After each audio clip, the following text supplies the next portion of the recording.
अस्सलामुअलैकुम, welcome to my YouTube channel. उम्मीद है आप जहाँ भी होंगे खुशाबाद खैरोआफियत के साथ होंगे।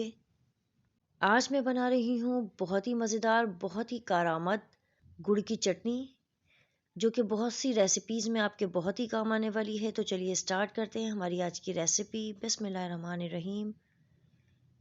इमली मैंने ली है 100 ग्राम के करीब। गुड़ मैंने लिया है 350 ग्राम।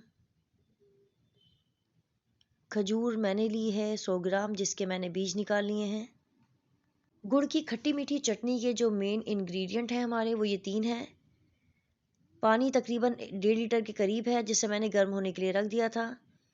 जब पानी अच्छी तरह से गर्म हो जाए तो गुड़, इमली और खजूर को मैं गर्म पानी में भिगो दूंगी। गर्म पानी की वजह से गुड़ फ़ौरन ही मेल्ट हो जाएगी।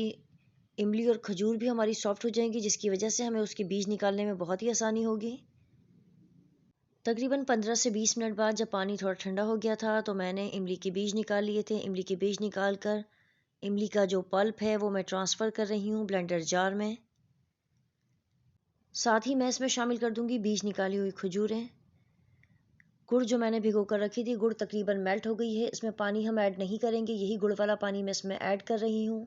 इमली, खजूर और गुड़ के पानी को मिक्स करके मैं इसकी बना लूँगी चटनी सी। एक स्ट्रेनर की मदद से मैं इसे अच्छी तरह से छान लूँगी। चटनी जो है अच्छी तरह से मैंने छान ली है। छानने के बाद चटनी का जो पल्प है स्मूथ सा, वो अलग हो गया है। ये इसका एक्स्ट्रा मटेरियल है, ये मैं फेंक दूंगी, ये हमारे किसी काम का नहीं है। चटनी को मैंने उबालने के लिए रख दिया था। इसमें नमक मैं शामिल कर रही हूँ 1 खाने का चम्मच। काला नमक है 1 खाने का चम्मच। कश्मीरी लाल मिर्च है पिसी हुई, तकरीबन 2.5 खाने के चम्मच। भुना कुटा ज़ीरा है 1 खाने का चम्मच।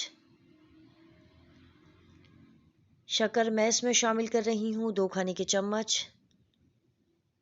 इन तमाम मसाला जात को चटनी में शामिल करके चटनी के गाढ़ा होने तक मैं इसे पका लूँगी। गुड़ की खट्टी मीठी चटनी हमारी बनकर तैयार होने लगी है। लास्ट में मैं इसमें शामिल कर रही हूँ पिसी हुई सौंफ 1 चाय का चम्मच। सौंफ हमें पहले नहीं डालनी है, सौंफ डालते ही आप फ्लेम ऑफ कर दीजिए। चटनी को ठंडा कर लीजिए, ठंडा होने के बाद ये और गाढ़ी हो जाएगी। गुड़ की इस खट्टी मीठी चटनी को आप हवा और पानी से बचाकर किसी एयर टाइट जार में रखकर 2 से 3 महीने के लिए आराम से फ्रिज में महफूज रख सकते हैं।